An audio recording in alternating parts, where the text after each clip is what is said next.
Ճշմարտություն։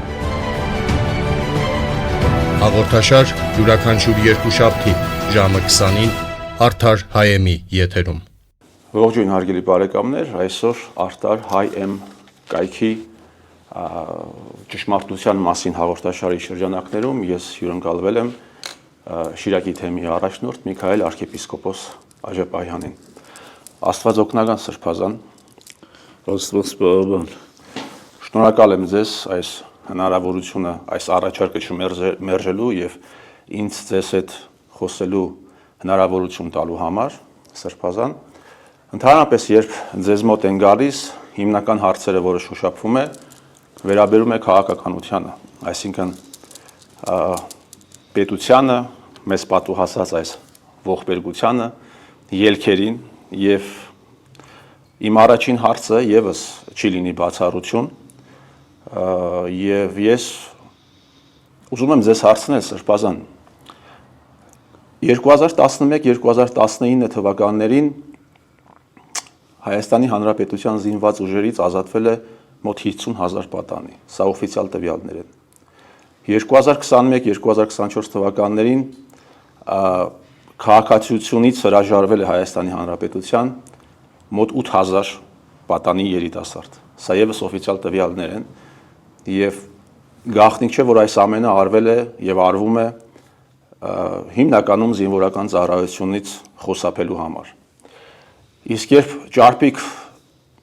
ընտանիքի երեխան չի գնում զինվորական ծառայության եւ գնում է միայն աղքատի երեխան, սրանով խախտվում է արդարության սկզբունքը։ Ճիշտ է, գեներալները ասում են, որ դա մարտունակության հետ կապված խնդիր չէ, բայց համենայն դեպս 2 տարին մնում է 2 տարի, բայց ծառայության ինտենսիվությունը աղքատ երեխայի, ինչպես նաև ռիսկերը կրկնակի անգամ մեծանում են եւ ստացվում է այնպես, որ ինքը պիտի ծառայի նաև ուրիշի փոխարեն։ Օֆիցիալ տվյալներ են նաև այն, որ վերջին տարիներին Հայաստանի Հանրապետությունում մոտ 10,000 տարեկան աբորտներ են եղել, որոնք հիմնականում պայմանավորված են եղել սեռային պայմանավորվածություն են ունեցել եւ ես հիշում եմ նաև իմ ընկերներից մեկը ասաց, եթե սեռով պայմանավորված 1 տարվա ընթացքում կարող են 10,000-ին մոտ երեխա այնպես անել, որ չծնվի, ապա կարող են նաև աղջիկ երեխա, ապա կարող են նաև 10,000 տղա երեխա ուղղակի ցեղասպանել։ Եվ այս շարքը կարելի է շատ երկար թվել, տոտալ ձևով ձայների առուվաճառ ընտրությունների ժամանակ մենք տեսնում ենք, թե ինչ են անում ժուրնալիստները, ռևիզիայի են ենթարկում մեր պատմությունը, այն մարդիկ, ովքեր հեղափոխություն են կեղծել, այն մարդիկ, ովքեր 44 օրյա պատերազմի վերաբերյալ ծայր սուտ տեղեկություններ են տվել, այսօր մեզ փորձում են ինչ-որ նոր ճշմարտությունից խոսել, ճակերտավոր բնականաբար։ Սրբազան, հարցս այսպեսին է, կներեք երկար նախաբանի համար, ստացվում է եւ այս ամենը իրականացնում են հայերի նկատմամբ հայերը։ Եվ ստացվում է ինչ, մենք հայերը, հայ ժողովուրդը ընկել է հայ լծի տակ, մի քիչ աբսուրդ կարող է հնչել, հայ ջոչի լծի տակ, ստացվում է, որ հետևապես հային պետք է հայից փրկել։ Ուրեմն ես չեմ կիսում այդ կարծիքը, թե հայ ջոչը տարբերվում է հայ ռամիկից իր մտածողությամբ։ Նույն մտածողությունն է։ Բոլոր դարերում, բոլոր ժամանակներում էլ պատերազմի ծանրությունը ռամիկի վրա է, դա նորություն չի, բոլոր հասարակարգերում, բոլոր երկրներում, հիմա Ռուսաստանում կարծում եք ով է կռվում կամ Ուկրաինայում։ Միշտ էլ ավելի ներքևի խավն է, որ հայրենիքը փրկում է։ Հարուստը հայրենիք չունի, այդ մասին բազմաթիվ անգամներ ասել եմ։ Դրա համար էլ հիմնականում ինչու համար շիրակցիներն էին ամենտեղ եւ ամեն օր եք հիմնականում զոհվում, որովհետեւ Շիրակը ավելի սոցիալապես անաբահով տարածք է, այստեղից հիմնականում գնում են սահման,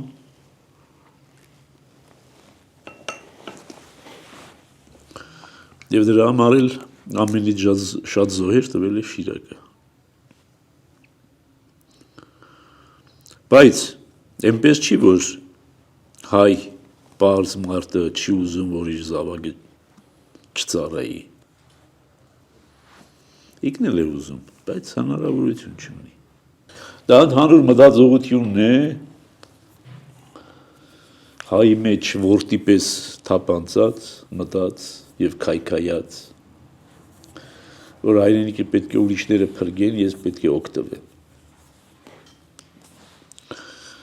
Եվ եթե այս մտածողության մեջ այդպես ասած ձեր ասած ջոջերը հնարավորություն ունեն իրականացնելու իրենց այդ երազանքը,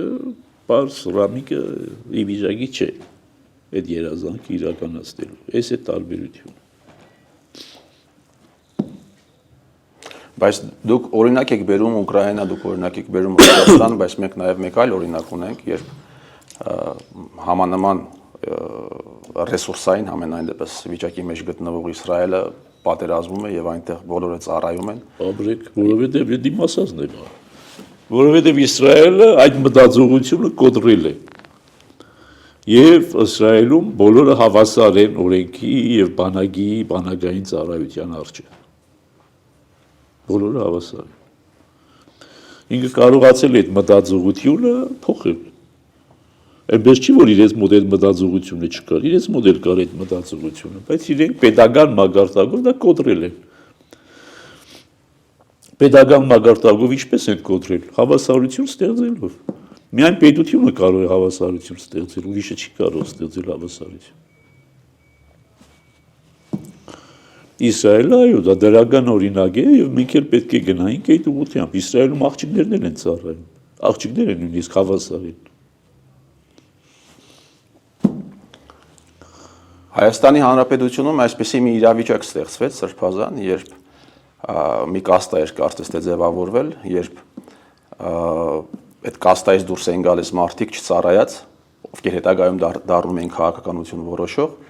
եւ աբսուրդը հասավ այնտեղ, որ այն մարդիկ, ովքեր իրենց զինվորական ծառայությունը անցկացրել են Արցախում,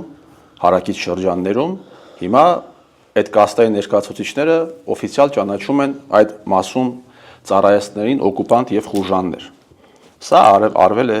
հայերն են ստեղծել, հայերի գլխին արդար չի։ Դրա համար երևի այս ամենը մենք պտուղները քաղում ենք։ Իսրայելից խոսեցինք սրբազան, ես նկատում եմ, որ Հայաստանի Հանրապետության տարածքում մեծ հակասեմիտական տրամադրություններ կան եւ եղել են, հատկապես իմ ընկեր հեթանոսների ուլտրաազգայնական տրամադրություններ ունեցողների մեջ եւ երբ փորձում եմ հասկանալ պատճառները, հիմնականում ասում են, որ ցեղասպանությունը հрьяաների ձեռքի գործն է եղել, մտքինն է եղել, բայց իրականացվել է երիտթուրքերի ձեռքով, մինչև դա սկսած մինչև այն, որ 44 օրյա պատերազմի ընթացքում զենք է վաճառվել Ադրբեջանին։ Բայց ես կարծում եմ, որ սա չէ պատճառը, սրբազան, ինքը ունի ավելի խորքային,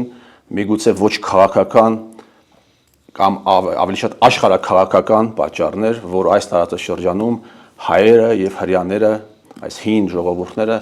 մշտապես ունենան կոնֆլիկտային ինչ-որ հարցեր եւ որպես հավելում սրբազան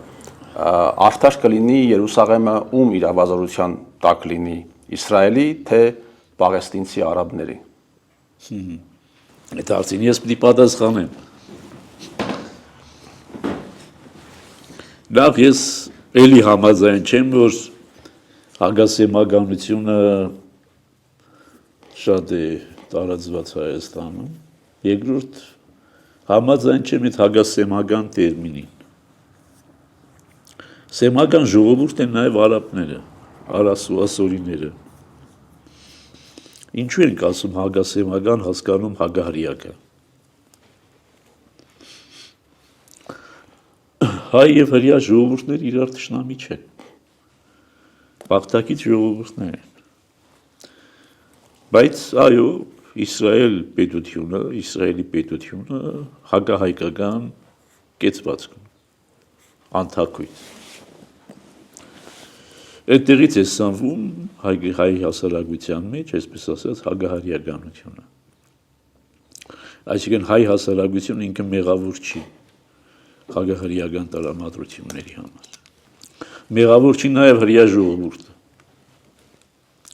Մեղավորը Իսրայելի պետությունն է, Իսրայելի քաղաքականությունն է, որոնք ուզում են հոլոկոստի բացառիկությունը որևիցե կերպ չզիջել։ Որ միակ ցեղասպանված ժողովուրդը հրեա ժողովուրդն է, միակ տառապած ժողովուրդը հրեա ժողովուրդն է, հետևաբար այդ տառապանքի իբրև հատուցում իրենք պիտի ունենան Իսրայել եւ պիտի ունենան հզոր Իսրայել։ Շատ ճիշտ քաղաքականություն է։ Բայց դա իգնաբերաբար արտահայտվում է հակահայկականությամբ, որովհետև հայերը ցանկանում են հարցականի տակ դնել հոլոկոստի բացառիկությունը։ Իսկ ընդունում են հայերը հոլոկոստը։ Ով չի ընդունել։ Ես հիշում եմ օրինակ, որ 2018 թվականին Երևանում հոլոկոստի եւ նաեւ հայոց ցեղասպանության հուշատախտակը պղծվեց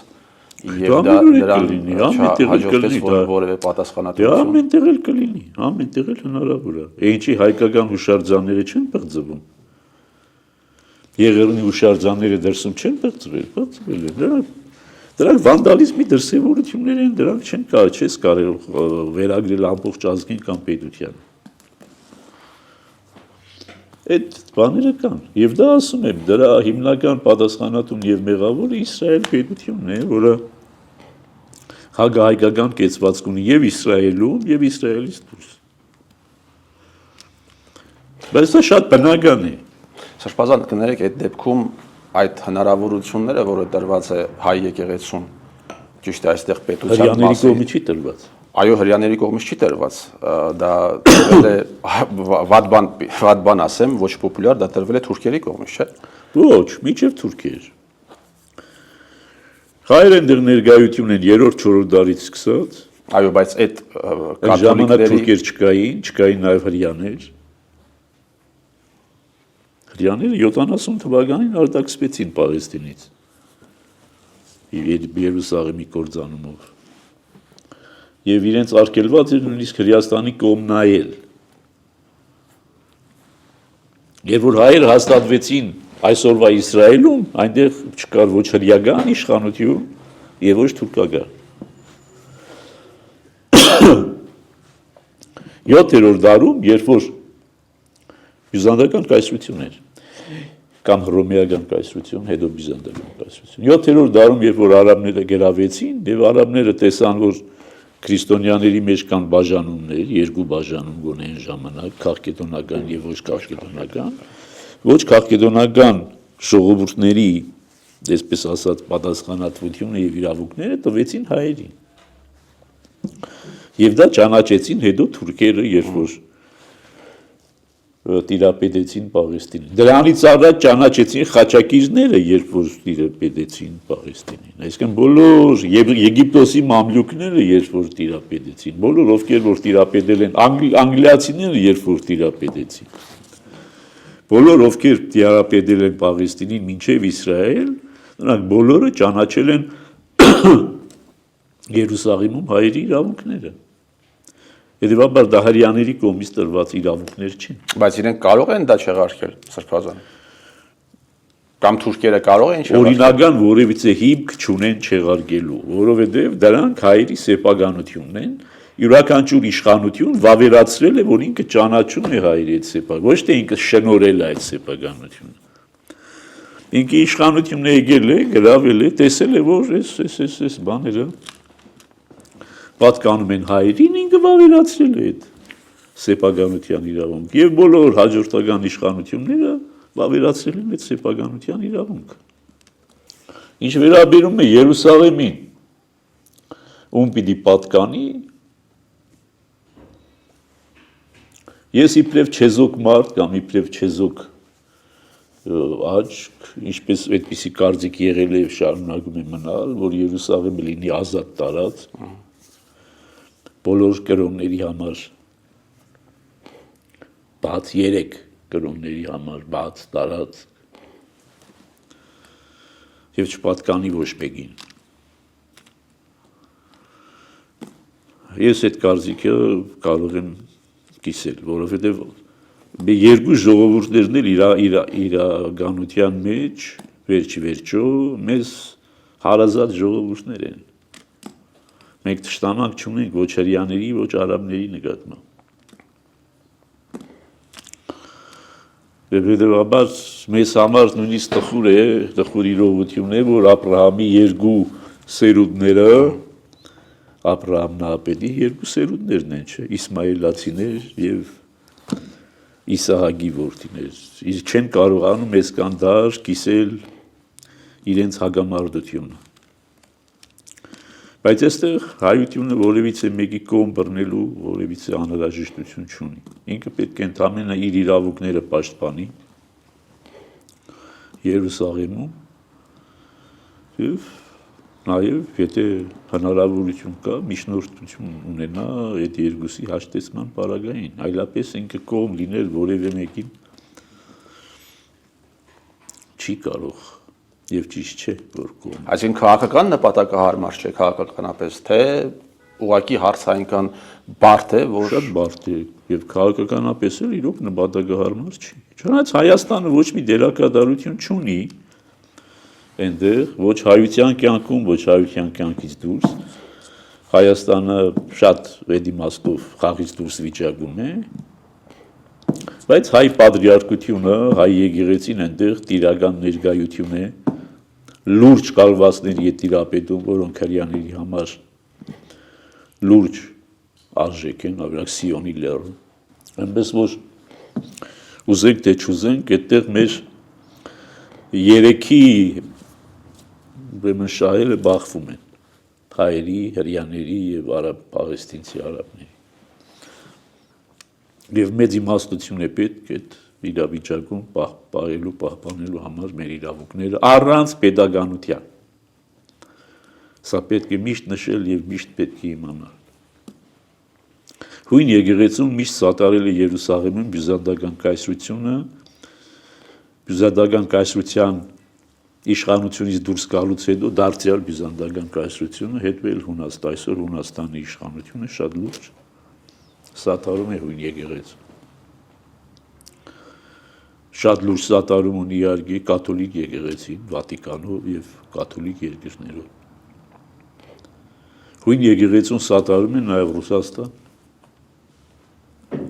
Հայ եկեղեցին միայնակ է։ Հայ եկեղեցուն չի սատարում նույնիսկ Հայաստանի Հանրապետություն։ Բայց զարմանահրաշ կերպով աստվածային նախախնամությամբ եւ հայ հոգեվորականության նվիրումով եւ նախանձախնդրությամբ մեր իրավունքներն այնտեղ պաշտպանվում են։ Միայնակ։ հրաշք է։ Հրաշք է։ Դրա համար բոլոր նրանք, ովքեր վայրահաչում են հայ եկեղեցու հասցեին, ընդամենը պետք է տեսնեն Երուսաղեմում հայ եկեղեցու դիրքը, կարգը եւ որանք, ովքեր որ հայ եկեղեցուն մեղադրում են նաեւ հրեականության մեջ, չէ, հրեա Աստծու պաշտելու, հրեա Աստծուն հայ ժողովրդի վզին փաթաթելու եւ այլն։ Թող գնան տեսնեն, թե ինչպես մի բուր հոգեվորականներ, առանց պետության, առանց պետական օժանդակության, առանց որևիցե հզոր պետության ներկայության, մենակ աշխարհի հզորների հետ ընդհավասարի իրավունք են պահում։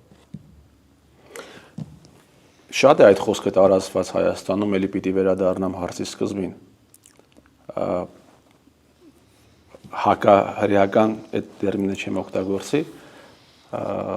տրամադրությունների մեջ գտնվող մարդիկ, երբ ասում ես Քրիստոսը հրեա էր, կամ պիտի ասեն դա սուտ է, այդպիսի բան չկա, կամ պիտի ասեն Քրիստոս Աստված էր եւ չէր կարող ինչ-որ ազգության ներկայացուցիչ լինել։ Սա ինչի հետևանք է սրբազան։ Այսինքն հրեա լինելը մեղք չի։ Այո, իհարկե։ Ինչը պետք է Քրիստոսին մերժենք միայն նրա համար, որ հրեա էր, հիմարություն է։ Բայց շատ է ամրացված, չի կարող հրեա լինել ինքը, պես մարդիկ նույնիսկ կան մարդիկ, ովքեր ասում են հայ էր։ Հրեա չի, ինքը Աստծո որդի է, բայց ի վերջո հրեական հրեա մորից եւ հրեական մշակույթի մեջ է մեծացել, որովհետեւ այդպես է նախատեսել Աստված մարդկության փրկությունը։ Մեր քմայջիկով չպետք է մարտանար Աստծո որդին, թե մենք ինչու հայ չես եղել հրեա։ Աստծո գործերին մենք չէ որ պիտի խառնվենք։ Եվ Հիսուսին, Քրիստոսին մերժել միայն նրա համար, որ հրեա է, անմտություն է։ Այդպես մերժեիք նաև կոմունիզմը, որտեղ հրեա էր Մարքսն ու Մարքսը ընկոն հրեա էր, Էնգելսն էր երևի հրեա։ Այնպես որ հակահրեական այդ բանը ընդհանրապես անմտություն է։ Եվ այո, եթե հրեաները կարողանում են իրենց իրավունքները պաշտպանել աշխարհի բոլոր կողմերում եւ կարողանում են համաշխարհային տիրապետություն հաստատել, սա ոչ թե պիտի ադելություն առաջացնի, այլ պետք է բարի նախանձ, խանձ առաջացնի նմանվելու այդ ժողովրդին, ոչ թե ատելու այդ ժողովրդին։ Դա ատելությունը անզորի, թույլի, տկարի զգացում է։ Ատում ես, երբ որ չես կարող պայքարել, թույլ ես, քեզնից մնում է միայն ատելը։ Դրա համար ես հակահրեա երբեք չեմ եղել, այսինքն ոչ մի ազգի, ես հակաթուրք էլ չեմ խորքի մեջ, հա, թեև ես ասում եմ, որ ծնվածս օրվանից հակաթուրք եմ, բայց դա թուրքի պատճառով եւ թուրքի մեղքով, ոչ թե իմ մեղքով։ Ոչ թե ես ինքս ինձ պարտադրված է թուրքի կողմից պարտադրված է հակաթուրքականությունը։ Բայց խորքի մեջ չէ, խորքի մեջ դա այսինքն ռեակցիա է։ Եթե թուրքը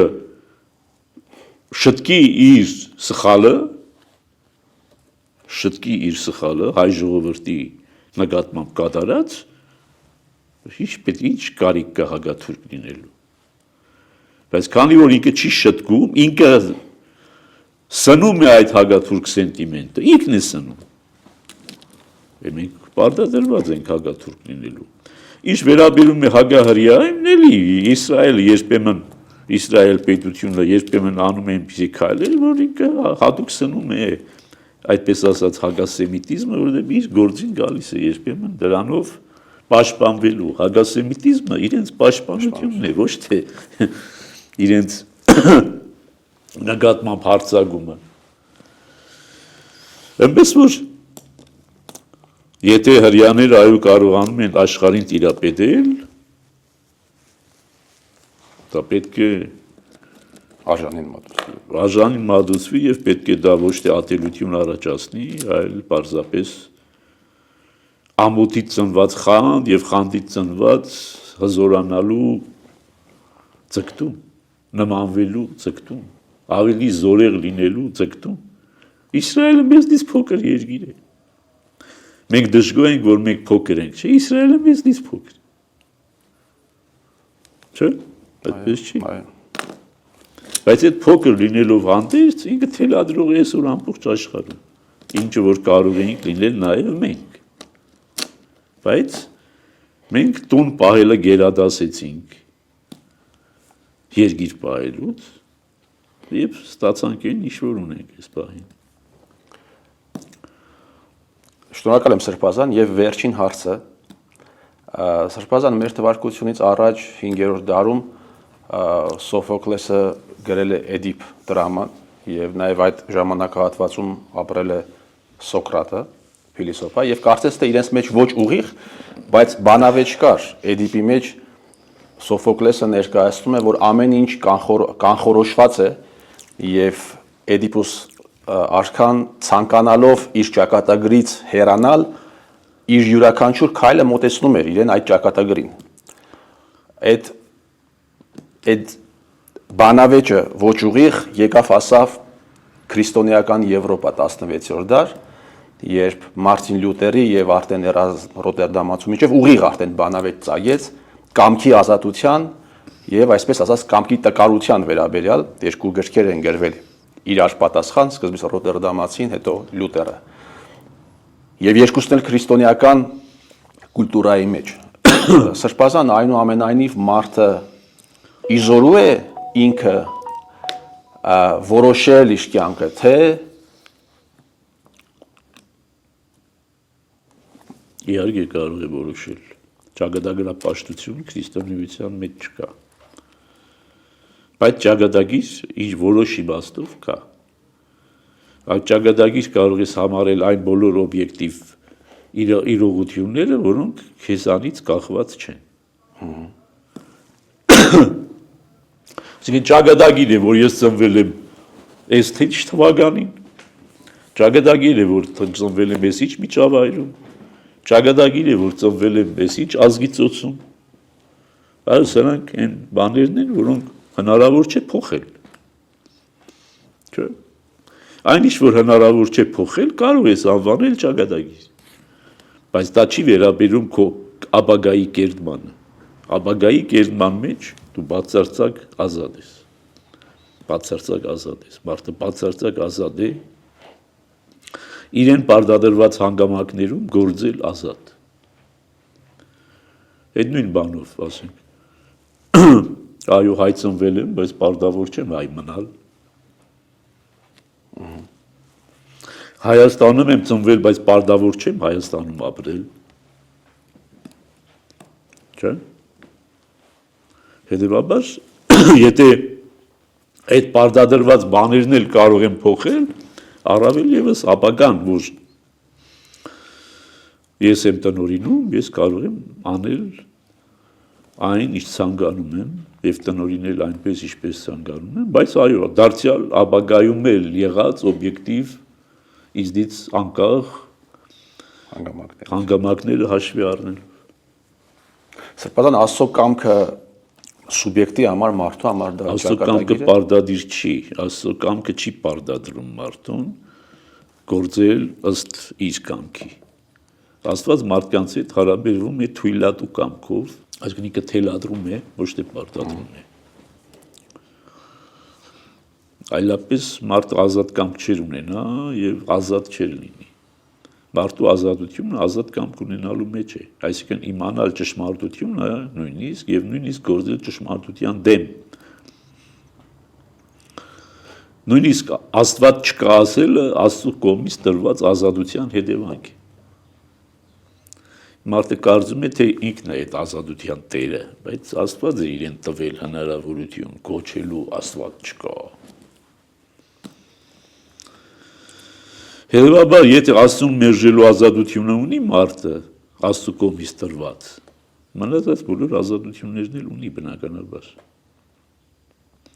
Եվ ունի ազատությունը իր ճակատագիրը կերտելու, այնքանով, որքանով։ Եթե օբյեկտիվ հանգամանքներին հանձնվի, եւ հանձնվի հոսանքին, եւ հոսանքով քշվի տաշերի նման, դա